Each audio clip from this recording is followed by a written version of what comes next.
Story 1. D-Day was 3 weeks ago, and while not a typical story, still devastated. My wife and I have been through hell and back in the 10 years we were together before marriage. And that was what made me choose her as a partner and propose in 2020. We had the best year of our lives in 2022. Amazing wedding, reconnecting honeymoon. I'd really put work into our relationship, and it was showing. Plus, promotions and work success as we geared up for kids and house buying planning. We were flying pretty high by the end of 2022, but apparently for different reasons. We became super close friends in 2019 with a couple. The dude was from my wife's work, and we were extremely close with them and their kids. Once his wife became pregnant with a surprise kid over COVID, my wife and him became really close, texting all the time, more touchy-feely than I liked, and hanging out on their own. Her being overly concerned with his well-being when we were on trips together, etc. To my knowledge, my wife has never had an affair, and we'd been explicit in our monogamy over our 13 years together, always trusted her, and we were doing so well. I walked in on them about to have sex at a party after everyone else had gone to sleep. Everyone was sober at this point in the night, and she'd insisted we stay over. She left our spare room bed and planned to meet him downstairs as we'd stayed over at their house. I left, kicked her out immediately, and forced a 72 hours hold on communication because I was worried I'd do something terrible. AP told other betrayed spouse, and she did the same to him. Later that week, found out from other betrayed spouse that she'd subsequently learned this has been going on for 1.5 years, long before we got married. Multiple instances of hooking up that made it clear this was way more than just friendship that made a mistake. He's one of my closest friends, on top of it all, and apparently justified to his wife that since I had told him I was happy my wife had a close friendship, that was implied consent for an affair. Insane. I'm beyond devastated. It's been a couple weeks now, and I'm all the things you guys have felt. I kicked her out. Weeks of drinking, crying, smashing our SHT, and lots of therapy. For what it's worth, she seems genuine remorseful, took full responsibility, didn't gaslight me, and has been honest with our friends and hates herself for what she's done. But the fact this went on for so long, it's not like she admitted it. I had to be traumatized by catching them. Makes me feel like it's crocodile tears. After endless soul searching and feeling like I need to make a decision, I'm going to tell her I want a separation, and that she needs to move out for the foreseeable future. I don't see a way we get through this, but I know that she needs to face her own demons, and it's been hard to admit this has nothing to do with me or even us. She has work to do on herself, and I can't be here for it. Maybe one day something will rise from the ashes, but our relationship is destroyed. I don't see her as a partner anymore. I don't know what I'm asking. Still in shock and can't really think about reconciliation. I'm so exhausted right now, I just feel like I need to protect what sanity I have left and focus on finding some moments of joy for myself. Edited with a few of the acronyms and timeline. Throwaway for obvious reasons. Reader comment. Until she comes completely clean, there is no hope of reconciliation and recovery. I would go to a lawyer and begin the process of termination of the relationship. Inform her that everything is on her to save the marriage. She wrecked it. It's her job to fix it. And no, that doesn't mean love bombing. It means a serious, complete, and total commitment to you and the marriage. It means she will have to dig down deep and figure out what you need. You aren't going to tell her what you need. She needs to figure it out. She needs to enter individual counseling in addition to all this. She needs to break with the AP, firmly and completely. He is to never darken your door or her thoughts again. It's up to her. If she can do it, then she needs to be honest, and if she has any love for you at all, let you go and find someone who deserves you. Original poster, according to my friends. She started IC and agreed to cut contact with him when I talked to her 2 weeks ago. I'm not defending her, and no idea if she's going to stick with any of it. And I don't think R can happen in the short, medium term regardless. Reader comment. Taking a quote from you, for what it's worth, she seems genuine remorseful, took full responsibility, didn't gaslight me, and has greater than been honest greater than with our friends, and hates herself for what she's done. As she claims to have never had sex with a guy she was about to screw under the same roof as you. Under the same roof as his wife and their infant. They've had sex lots of times. She betrayed 2 people close to her, as did he. I'm glad you're moving on and choosing yourself. Original poster. I edited the post. I honestly didn't ask her for details. I couldn't hear it, and it's just not important anyway. Just said she took responsibility for the harm she's done, not necessarily for who she is that made her that way. I would bet she doesn't have the EQ to face those demons, but hope she does, one day. Reader comment. She was not the person you thought you married. You don't know her. No normal person could do what she did. She took selfish, entitled, deceitful, and zero empathy to a whole new level. I suggest implementing divorce. Love is not a solid reason to tolerate or remain in an emotionally abusive relationship. Distance yourself. Ghost and block her. Every contact or text exchange will set you back to DD. Original poster. I don't know if my wife is still lying. I honestly haven't asked her for more details. I couldn't handle it on our first meeting, and it's not like she can deny it. I walked in on it. I told her logistics only convo for now, but just dreading the next convo where she's gotta move out and the love bombing insanity that is going to come. I was absolutely effed for 48 hours after our first talk. Worse than walking in on them. Story 2. Wife lies and affairs of 20 years. You never respected me enough or thought I could cut someone out of my life, and you never respected my boundaries when I drew the line. I think because I let my love for you blind me with the obvious something never felt right with you caring to help and support your relationship with me. The only time I set up a boundary was against my father, and I taught him and you that I can be pushed to a point. Unfortunately for me, you were already carrying a secret bigger than our whole relationship, a lie, and your own demons that you never allowed to disclose or communicate to me because you didn't value or respect our relationship together. So instead you manipulated me and continued for many years to shut off a healthy bond with distrust and lack of empathy for my needs and a choice. You took my options of choices throughout our whole relationship because of your greed and selfishness, making it just about what you want and how you are perceived. You made me feel like I was crazy, and my feelings and accusations of your affair were not warranted. You left me standing with all the emotions that I didn't know who to talk to, cause you made me feel like I was losing my mind. This was the only way you chose to be with me. You never allowed me to choose if I wanted to be in a relationship with a woman who lied to me for 21 years on her infidelity. An affair. You took my gift of children and my hope of raising them with you, and you slept next to me nightly, abusing me daily with your knowledge of using your secret to try and break me once you chose to leave me. You only disclosed your affair once you had used me all up and I was getting close to finding out without you. Otherwise, I truly don't think you would have ever respected me enough and loved me enough to let me know the truth. There is no word on this earth that I can use to describe your actions and sabotage to everyone you have lied to and used to make your perception and own demons feel satisfied, to stroking your ego daily and thinking that you held the power which made you feel like you controlled your destiny. Once I came to the realization that everything we had is because without me to use or to make children with you or to stroke your ego and self-worth, I realized that everything you had was because of my love for you, which means I can say thank you. I have no hate, just pity and sadness for a person I once loved. And I feel like I should have seen the signs, but again, I never in my wildest nightmares would have guessed that I was actually sleeping with the enemy. Now with this in my rearview mirror, I can learn to trust and love again in my future relationship. And I can walk away with my head up high and proud to know that I am a very intelligent and valued human and sought out by many as friends and possible lovers, because I do bring worth and value. I do bring real love and experiences that I share. With this said, my only regret is that I now have to raise children with you, and I fear of all your insecurities and deceptions and lack of trust and empathy may spill onto our wonderful daughters. In the end, I'm not very religious, but I'm gonna ask God for one thing, and that's to keep my daughters protected from the emotional demons and deception living at your parents' house. The secrets and lies to be reflected away from my children so they can love and live life like respectable women when they grow up. This is the end of us. I never wanted to be your friend, and now I'm ashamed that I once called you my lover. I'm removing all the power I once gave you and taking it back and claiming it for myself to give to my children and the true, honest, and wonderful people that I encounter in my journey throughout the rest of my life. I hope you really find happiness, but in order to do that you have a mountain to climb and hills and rivers to cross in your journey. And you haven't even left the house. Good luck and God bless, for a prayer on your behalf is going to be needed. From the one you never gave a chance, a choice, a care for. Born 1980, resurrection 2023, died 2022, loving wife daily. Reader comment: you are cursing her and praising yourself all the way.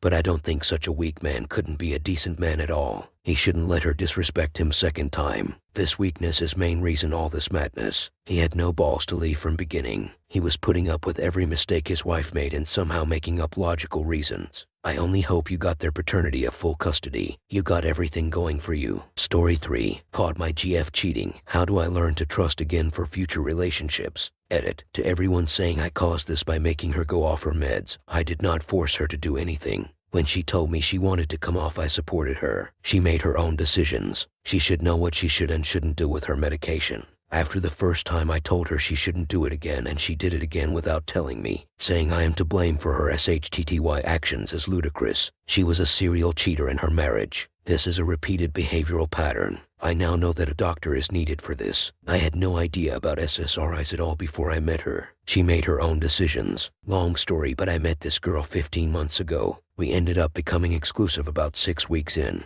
At first, she seemed amazing. We had so much in common, from what we wear to how we live, work out, etc. I fell for her hard. Then the red flags started showing up, and I ignored them at first, but they always sat in the back of my mind. The first few times I met her, she told me how both of her parents deleted themselves and she has no family. Then she told me about her SHTTY past relationships and how she got divorced last year and he was a boss. About 3 months in, she told me she wanted to come off her SSRIs, so I supported her decision. She ended up spiraling out of control, was irritable about everything, cold, numb, told me she couldn't feel much. It was very hard. We got into a big fight shortly after, almost over nothing. I think it was her imbalanced neurochemicals that really drove this fight. That night after the fight, she had a wedding and I decided to give her space. I went to a bar by her place with some friends where I caught her at a bar after the wedding with a guy. When she saw me, she looked like she saw a ghost. Guilty AF. I texted her really X, to which she replied, "Yeah, nice to see you out and not tell me." I was furious. I went home and sent a breakup text saying I know a cheater when I see one and that I'm not investing any more time,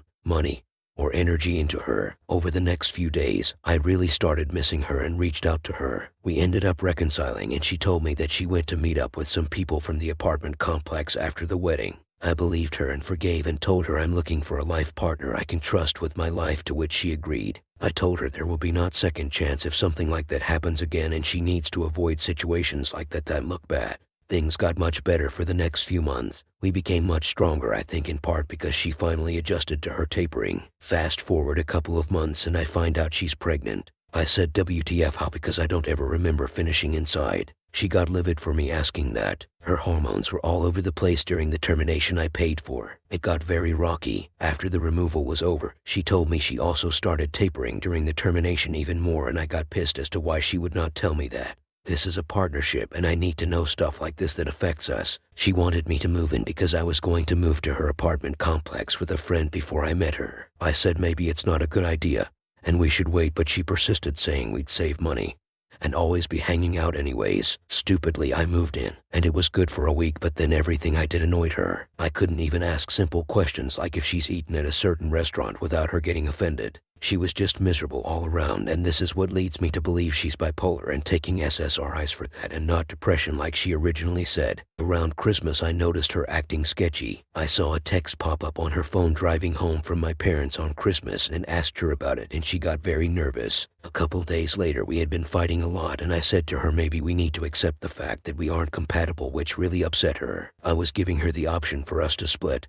and she wouldn't take it because I was miserable and at my wit's end. I was exhausted dating her. The highs were amazing, but the lows were horrible, which I think are her depressive stages of bipolar, and it's when she's depressed that she needs validation from other guys and cheats. I noticed. The day before I dumped her, she went to a bar with a friend on Thursday, and I got mad when she didn't text me till almost 10. She of course flipped it on me, saying I should have asked her where she was instead of getting mad, and made me feel horrible about getting upset about that. After that fight, she slept on the couch that night, and this is where she first started texting her ex-husband that I am aware of. That next day she had planned on taking me on a date. We had a talk before the date. I laid it on the table that I can move out and we can work on the relationship, or we can split, and asked her what she wanted to do. She didn't say much of anything. We ended up going on that date. Everything seemed awesome. I made her cry with a lovey speech I gave her about how I know things have been hard, but we can work on this, and I want us to be together. We get home and she passes out drunk. I couldn't find my phone, so I grab hers to use the flashlight and decide to open her messages. The first thread is from her ex-husband talking about how she misses him, and I gaslight her and make her feel worthless. Then the SX talk, and she was texting him during our date. Now I am not perfect, but I was far from horrible to her. I did so much for her, and it was never enough.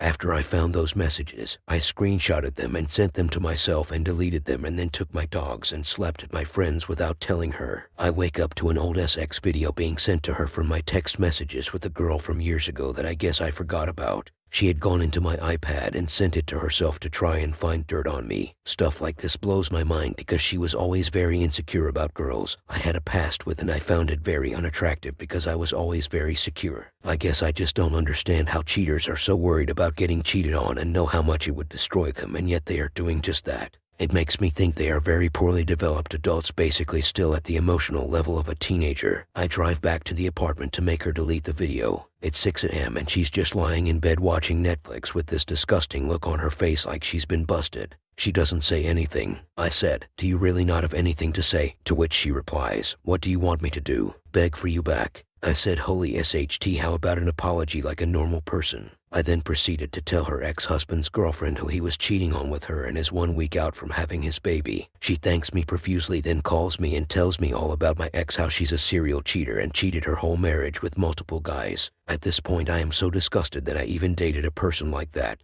I tell her I know everything, and she just continues to lie. And I am just so embarrassed about who she is as a person and how poorly she's handling this. She continues to try and flip it on me. I tell her I'm moving the out but not when and that I need time. For the next few days, she is a complete coming home late like she's going out even though she has no friends, and slamming doors to wake me up to let me know she's getting back so late, hiding stuff that I use when she knows I don't have most of my stuff unpacked from my old house yet. I told her to stop acting like a child till I leave, but of course she doesn't. She even hacked my Instagram and accepted her own follow request after she decided to unfollow me.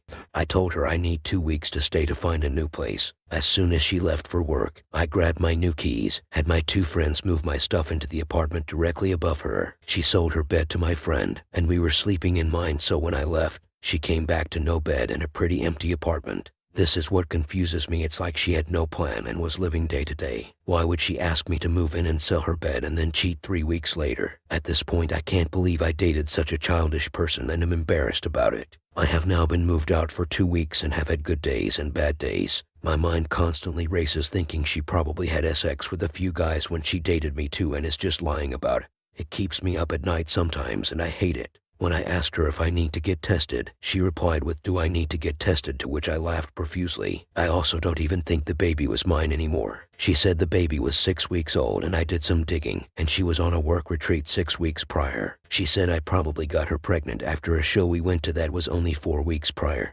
I'm not sure how accurate they are with how old the fetus is. I think she had been going through my phone for a while, reading messages to my friends about how I was frustrated with the relationship and not sure if it was going to work, and I think that might have made her insecure and why the last few weeks were so bad. She didn't feel secure in the relationship or safe with me, and she kept saying that. She probably felt like I was going to leave her, when in actuality she was self-sabotaging the relationship by being insecure, literally causing her own demise. Within that one day she ruined our relationship. Her ex-husband blocked her and won't talk to her again. All of my friends that became her friend won't talk to her ever again. My family won't talk to her, and she has no family of her own. It brings me joy knowing she has no one after I found out how SHTTY she is. I imagine this is much harder for her than it is for me, considering she lost way more while I gained independence. My own apartment and all my friends and family have been here for me, while the only people that I imagine are few and far between, and of course only because she painted me as the bad guy. It really just sucks to see a person you once thought so highly of repeat their past mistakes that got her into a horrible situation like she didn't learn and never will. I'm just astonished she was willing to risk so much. She finally had a decent life and friends here, and she threw it all away with nothing to show for it.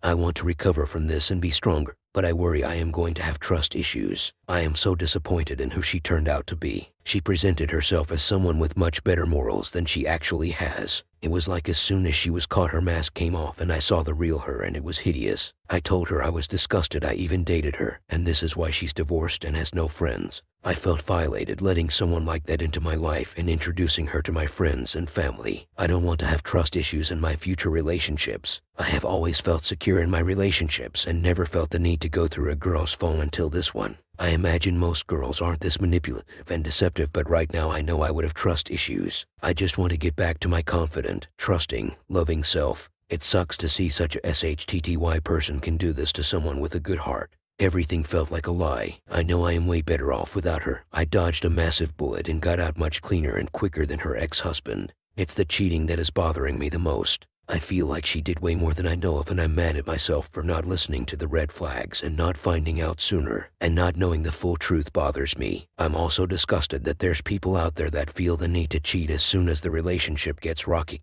Clearly, she needed validation from other guys due to her own insecurities, and it sucks to see that that's who she is because I thought so much higher of her, and I am extremely disappointed. I have begun moving on but just needed to vent. Thank you to anyone who reads my story. I hope I can look back at this post in a year and laugh about this similar to how I do with another SHTTYX I have. If anyone has any advice or tips, I would love to hear them. As of now, I have been working out religiously, decided to quit drinking and many other bad habits. I have been making new friends at my new complex too, which I find funny because she has not been able to make any friends here despite living here for a year. Reader comment, I read as long as I possibly could. Dude, you need to learn the basics of how women's bodies work. A 6-week pregnancy does not mean you had sex 6 weeks ago, for the love of God. They measure pregnancy time from the last period. Women ovulate between 1 and 3 weeks after their period. You can very easily get pregnant despite using the pull-out method. Unless you are a psychiatrist, you have no business giving medication advice to someone you just met. Honestly, you come off as extremely immature, and I don't think you are in a place in life to be dating or having sex with women. Best of luck to you. Original poster. Not sure how me not fully knowing the timeline of pregnancies makes me extremely immature, but okay. Is that all you took away from a story about a narcissistic serial cheater? Reader comment, why did you ever tell her to go off her medicine? You are not a doctor. Maybe being on this medicine was stopping her from cheating. By you doing it, you might have caused this whole problem. Antidepressants do work and can be a major help for people. Okay, then don't take the blame if you want, but you should never go off that type of medicine without being monitored by a doctor. People need to be strongly encouraged to keep taking those medicines. Original poster. Yes, I am to blame for her SHTTY behavior for the past 8 years. This is insane. She is an adult and needs to know what she should and shouldn't do with her medication. She told me she wanted to get off, so I supported her. After the first time, I told her I don't think she should do it again, and she did it again without telling me. Reader comment, it sounds like she handed over every red flag in the book on a silver platter and you kept going anyway. I've been there too. Just cut things off early next time if you sense someone might be untrustworthy. Be wary of trauma dumping, excessive SHT talking about exes, and love bombing. All classic traits of the narcissist. Original poster, yes, I did. I didn't want to believe she was a narcissist. I didn't think she had it in her, but boy was I wrong. Thankfully, I learned a lot and actually gained a lot from the relationship, surprisingly, so I don't regret